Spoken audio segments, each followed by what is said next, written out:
If it wasn't obvious enough already, we're doing Disney planning. We've been greeted with this little dude. We're gonna go to home base and block off the garden properly. I permed my top lashes and I permed my bottom lashes because I thought, what the hell? I'm learning how to do some of these treatments myself just because I'm managing my anxiety. Things haven't gone as planned this year. It's not for me and it's gotten to the point now where I need to address it.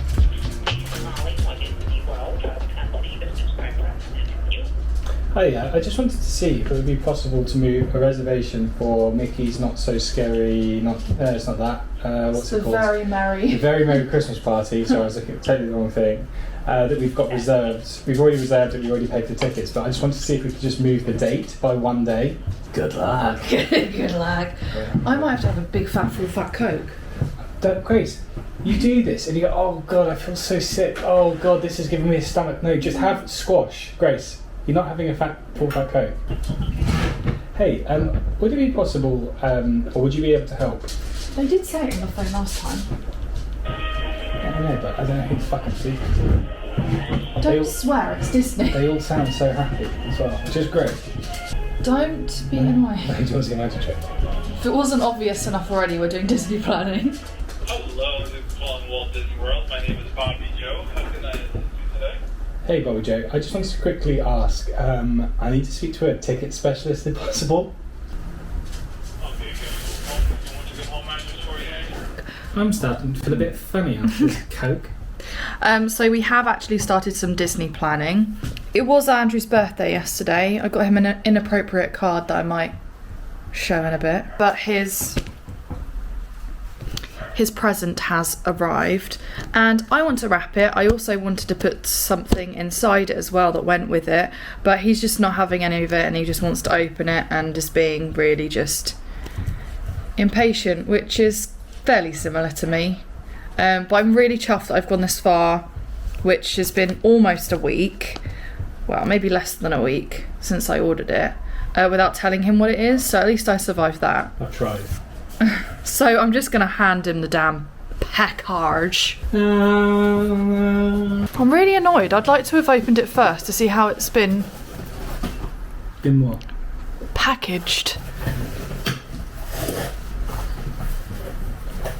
It's nothing groundbreaking. You deserve nice things. There you go.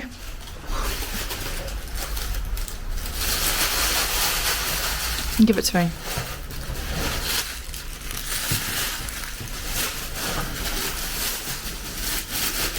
I feel like I know what it is.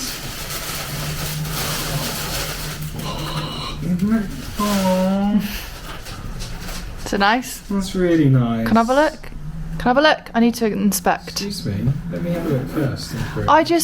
You know the bag upstairs needs replacing. But I'm sick of that stupid, ugly, super dry one that you use, and I just want you to have. You're 31 now, and you just need something nice. That's really nice. So we didn't do this last year. For one, last year we did not stay on property. We were on Disney property. So I think we're being just a bit more anal about everything. Last year I obviously hadn't been to Disney. Now that I've been, I've got more experience. There's more stuff that I want to get out of this trip. We're going for a tiny bit longer this time. And also I have a favourite park. I've got favourite rides, as does Andrew, after, he's gone back to Disney after many years. So we're just being very meticulous about everything. Like, if you're not a Disney fanatic like us and get the whole Walt Disney World thing 60 days in advance, like to the T, you've got to snap up your dining reservations your first 10 days. And again, that's what we're sorting today. Where we want to eat on what are those days that we want to eat, because as soon as that 60 days comes around, which is next week, we've got to book everything. We're not even guaranteed to get the reservations. So we're just trying to be as organised as possible so that we get the most out of our holiday. There are people I watch on YouTube, how people like to holiday. They want it maybe a bit more relaxed than what we're doing, but we're also being very meticulous and detailed with how we are planning things in case things maybe don't work out. We are still in the era of booking your park days. You've got to choose each day which park you're going to. A lot of the times we're putting down Magic Kingdom. From experience of last year, Magic Kingdom was always a very hard park to get. So on days where we might be at Universal, or we might be at Typhoon Lagoon, or we might do Disney Springs or something, we're still putting in Magic Kingdom as a park to go to because they're so hard to get. You're in a better position to change your reservation to another park because they tend to be free. For some reason, and I understand why, because Magic Kingdom is a lot of people's favourite park. It's my favourite park, purely just from nostalgia, not necessarily the rides. It's just a good fallback, if you get me. So if you were to look at our spreadsheet, which I'm saving for when I do my sit down breakdown of our trip, Magic Kingdom is down a lot. Oh, I hate it. Defrenched plastic shit door. Well, we're on a new day now. Disney planning was fantastic yesterday, but we've been greeted with this little dude. No, we need to go get you checked over. So I went in the garden to go find a bucket and found him on the pavement, just not really moving. There's me trying to put my vet hat on and try and help. He seems pretty healthy. He's very, very small, but he's out in the daytime and they're nocturnal. So that just red flags right there. In your bed, Kiki. I know you want to eat him, but I'd prefer you didn't. So could you go in your bed? I tried calling all the rescue charities in Norwich, but no one's picking up. So I called my vets and they've just told us to bring him in. So that's what I'm going to do. I put a plate down outside and he drank a load of water. He's moving. I would only say the only thing is that he's shaking quite a lot. So I'm waiting for Andrew to get back because he met up with his friend Baker, and I'm just gonna hold the box whilst we go to 𝒊𝒏𝒔𝒕𝒂, and they're gonna do a vet check on him.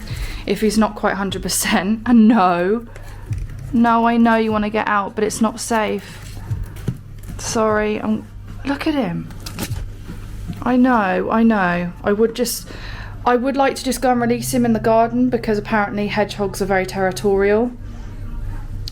But I don't know whether that's the right thing. So I'd rather get him checked over, and they work with the charities as well, and he gets looked after. Or there is an option where they might ask me to take him back and put him in my garden, and I'll just have to fence it off so that the dogs don't go in it. Okay, so we're back from the vets and he's had a little check over. He's underweight for this time of year, but he's all healthy, no parasites. I think he's just got a bit scared in the sunlight and didn't really know what to do. I'm gonna go get some cat food. I'm gonna keep the box nearby, but don't want the dogs to get him. But you're healthy. I'm gonna say healthy boy. Do you know where home is? We're gonna go to home base and block off the garden properly, but I just want Arnold to find his parents. Arnold was actually like this for ages. I moved him to like the other side of the garden where it's more shady, but this was the side I found him, and I thought he would go back and find his home, but he just kept on basking in the sun.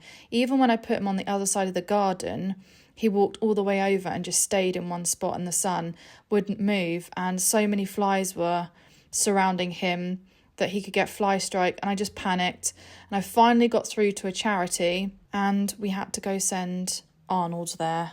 I know that putting this on the internet is just putting myself in the firing line a little bit, but I did the best I possibly could, and I'm so happy that I managed to source the right charity to sort little Arnold out, although when we got to the place we found out that he was actually a she. Arnold is now called Anita, but I sorted her out a cage. My idea was going to be to release her in the evening when it was cooler and dark, but how many flies were surrounding her, and that the charity got back to me after all my missed calls, the best decision was to bring her in, and I'm glad she did because she made a friend and she's due to be released after getting better. Woohoo! Well, on to another segment of the vlog. We are now up to date. That was the last vlog, and then those little clips were just stuff that had been sitting there really, and I could have made it into a vlog about 2 weeks ago, but alas, here we are. I did just want to mention, let me get to my notes, about Anita. As I said, I know I'm kind of like putting myself in the firing line to be told off that I shouldn't have touched the hedgehog, probably. I shouldn't have even brought her in the house, etc, etc. I am very happy that I did. I put her in a quiet, stress-free environment. There is a woman called Katie in Poringland who took Anita in, and she got incubated with 𝒉𝒂𝒐. She took some eggs off of her spiky bits where obviously flies had laid eggs, and then fly strike happens, and then it's just basically like not good news. This is where I get so frustrated. I'm like, Grace, just get to the damn point. But basically what I was trying to get at was, it was good that I brought Anita inside. I was waiting for Andrew to finish work so that we could take Anita, well at the time Arnold, to Katie. So in that time span, I let her roam around upstairs a little bit because she didn't like the cage that I got her from Pets at Home. She was just far too active. And if I had left her outside, she would have got fly strike because all she wanted to do was stay in the sun, and the flies just loved her. I made the right decision, everyone. Please don't come for me. And now on to, if you're stuck with hedgehogs in Norwich, these are the people that you need to contact.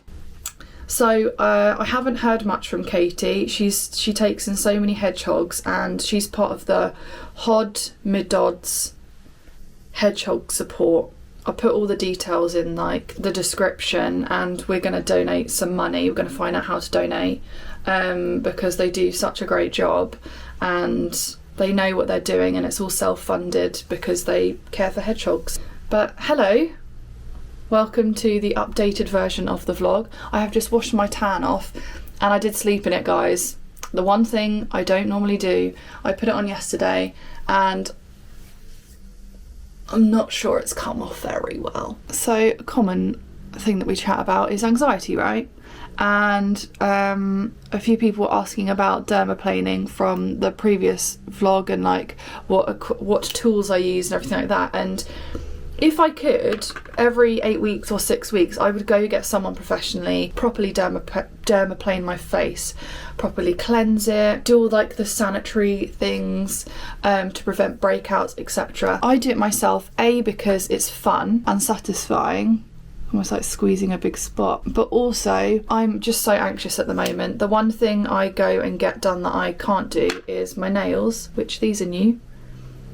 Got them done yesterday by Laurent. And my hair. I can't obviously cut my hair and colour my hair. Well, I can colour it, I suppose. This week I permed my eyelashes. I don't have many eyelashes. I'm dealing with a bit of, from being poorly, I'm dealing with a bit of hair loss. I haven't got many eyelashes. Even some of my eyebrows are just kind of like, it just happens. If you're not getting the nutrients, your body's response is to freak out. Not fun, but I decided to go and do these things. I permed my top lashes and I permed my bottom lashes because I thought, what the hell, I'm just gonna do it anyway. And then I laminated my eyebrows. I'm learning how to do some of these treatments myself so that I can still get the enjoyment of having them, but not the stress of having someone else do it for me, just because I'm managing my anxiety. Send me in an application code. Now we're doing things 3 times clap, and then you gotta keep selling them, kids. If you have a ball in your hand and you're doing something fun with it, underwater kiss. Make this feel. I always say the football is the world's largest. Was it fun? I'm saying, is this a rap? You go, boy. It's a pretty nails. I could paint those. Oh, that girl, pretty honest ask when it's that long and they're curling in the over knee. First, then let's say playful on the bottom, and we can say like, oh, she's naturally giving trick. Hello. I really don't know how to articulate myself. Normally, in situations like this where my brain's not really working very well and I'm going into a bit of a hole, I just wouldn't vlog.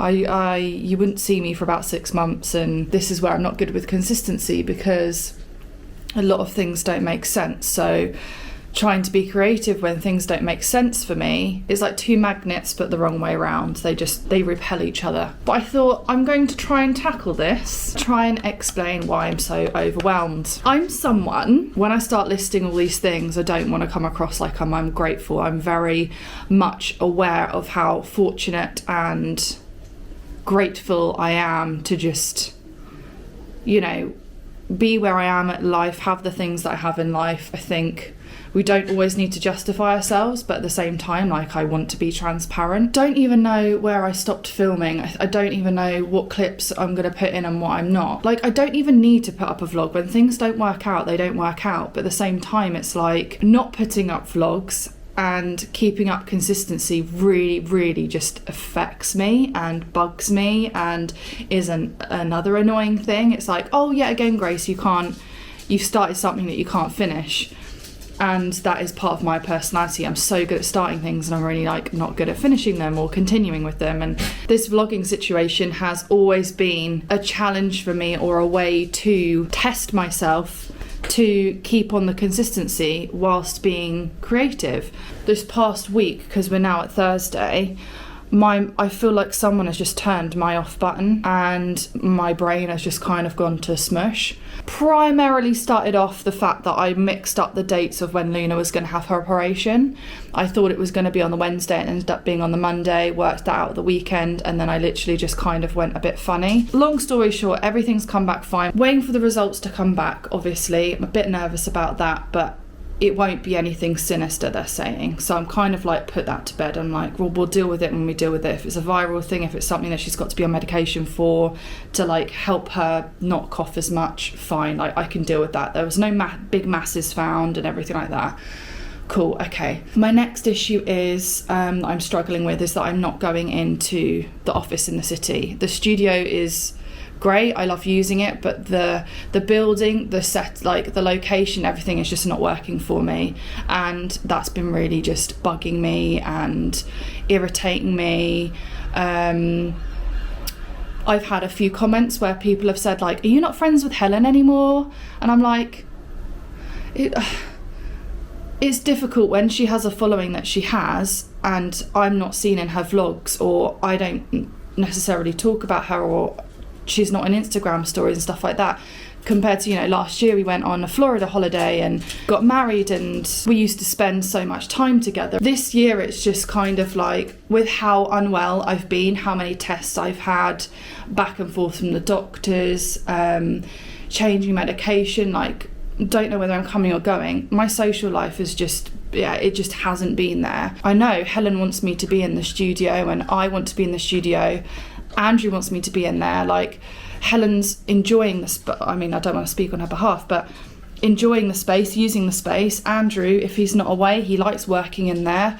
When I have shoots, I like using the studio, but as a working space, it's not for me, and it's gotten to the point now where I need to address it. We still like want to use the space and it's a great space, but for someone that has stomach issues, can easily have like sensory overload. It's in the city, it's above a restaurant, the loos are not separate, they're communal, and the restaurant also uses the toilet. It's just, every time that I've been in there, it's been a stressor rather than somewhere where I can retreat. Andrew's had to take on a load of work to cover what I haven't been able to do whilst I've been unwell, so that involves going away or being in London. It's just been not a conventional year that we started at the beginning of the year of all these things that were going to happen and work out and excited for, and then bam, it's like my health took a hit, probably the worst in about 6, 7,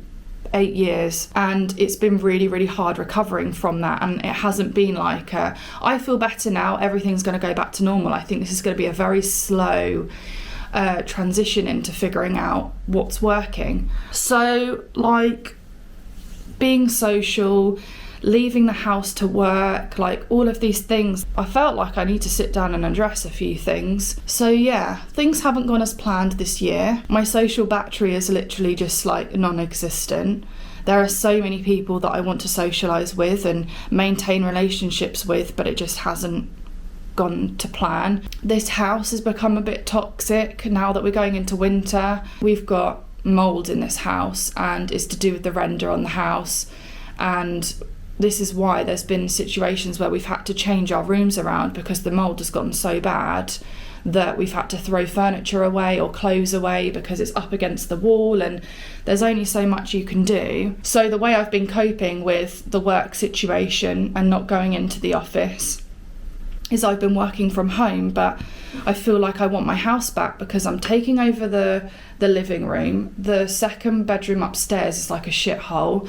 That room, the box room, which all the clothes are in and I get ready in, now that we're coming into winter, mould is going to get bad in there again. So I feel like these things are just going on top of each other, and I feel like Megamind, my brain feels like it's growing because I cannot break down all these things that are bugging me, and they're not quick fixes. They're not something that can just be like, oh, we'll do this instead. Like, I knew that I couldn't go into the studio and work there, so I've been working from home. Now I feel that's a bit toxic because I can easily not leave the house for a couple of days or not get dressed. So like the whole thing for getting the office was to leave the house, have a routine. There's a lot of stuff family wise going on in the background that's stressing me out, and I don't know how to deal with that. I also just don't want to like list out all this stuff that it's affecting me, but it's also affecting like other family members. But it's just it's a lot, and at the same time I don't want to come across like I'm ungrateful because some really lovely things are happening. Like, yes, it is my birthday this month, like I want to do something. Andrew's working on my birthday and then the next day, the day after, so I'm thinking of going down to my mum's and just being there, maybe going to afternoon tea or having a massage or something, but just so that I'm not at home by myself. Leanna suggested for us to go and do a spa day, which I would like happily do, but then at the same time the next day Andrew's not going to be here and is going to still be working, so I feel like I almost want to be looked after. I want to go to my mum's and I want to like be around people but not feel like I have to be happy clappy, or I just know that I'm being in a house that has other people in it. And then obviously like I'm calling it our honeymoon, but we're going to Florida literally next month, and there's so much to look forward to, but it's just all the crap that's just around that it's not necessarily crap, but it's just things that we have to deal with that I just don't know how to deal with. I don't know whether anyone's noticed that my vlogs haven't really been the same. I don't feel like I've been present or here. I felt like I had to say something. As I said, there's a few comments that have been here and there, like people asking stuff, and I'm like, yeah, I don't actually know what's going on myself, to be honest. It's going to be a process, but a process in the right direction where I feel like my brain can go back to its normal size. Another thing is I'm starting therapy today. I've got my first therapy session today. I'm feeling quite positive about it because I feel like I'm going to basically offload a load of this shit to a professional. I'm sorry I'm not, appearing to be all happy clappy and a bit doom and gloom instead. I know that all of this will get sorted. It's just doing day to day at the moment has not been easy, and my brain has just not been cooperating. So I shall see you next week for more interesting content and a lot more upbeat, I think. Bye.